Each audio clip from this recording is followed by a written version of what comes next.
खरं म्हणजे अजितदादांबद्दल सगळे नेहमीच सांगतात की शब्दाला जागणारा अशा प्रकारचा नेता होता। त्याचा अनुभव 2019 साली आम्ही घेतला। 2019ला ज्यावेळी आमचं ठरलं की सरकार तयार करायचं, त्यानंतर काही कारणाने तो निर्णय त्यावेळी त्यांच्याकडे वरिष्ठांनी बदलवला। पण दादांनी त्यावेळेस भूमिका घेतली की नाही, मी शब्द दिलेला आहे, मी शब्द मोडणार नाही। आणि आम्ही सरकार तयार केलं, शपथविधी घेतला।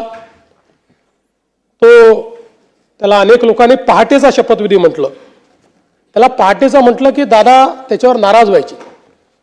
दादा म्हणायचे पहाट म्हणजे 6 असतं, ही काही पहाट नाही आहे, आम्ही 9 वाजता शपथ घेतली होती, तो सकाळचा शपथविधी आहे असं नेहमी ते पत्रकारांना सांगायचे। आणि मला आजही आठवतं की त्यावेळी अतिशय दृढतेनं त्यांनी, खरं म्हणजे त्यांना निश्चितपणे काही ना काही प्रमाणात त्याची किंमत मोजावी लागली, पण तरी देखील त्यांनी सांगितलं की एकदा निर्णय झाला होता, मग या निर्णयाला मी बांधील असेल। आणि ज्यावेळी सर्वोच्च न्यायालयाचा निर्णय आमच्या विरोधात गेला, मला आजही आठवतं की वर्षा बंगल्यामध्ये दादा आणि मी दोघंच जण होतो। त्यावेळी तो निर्णय विरोधात गेल्यानंतर त्या ठिकाणी सरकार स्थापन करणं काही शक्य नव्हतं। दादांनी विचारलं काय केलं पाहिजे, मी म्हटलं दादा आता याच्यामध्ये उगीच तुम्ही स्वतःचा बळी द्यावा अशी आमची पण अपेक्षा नाही, ठीक आहे आता जे काही असेल तुम्ही तुमचा निर्णय घ्या।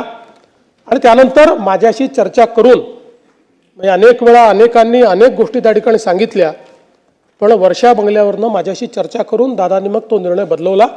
कारण त्यांच्यासोबत जे लोक राहिले होते हे दादांना माहिती होतं की शेवटी त्यांचंही भविष्य आपल्याला बघायचं आहे। आणि मग दादांनी पुन्हा त्या ठिकाणी जे काही सरकार झालं त्या सरकारमध्ये सामील होण्याचा निर्णय घेतला।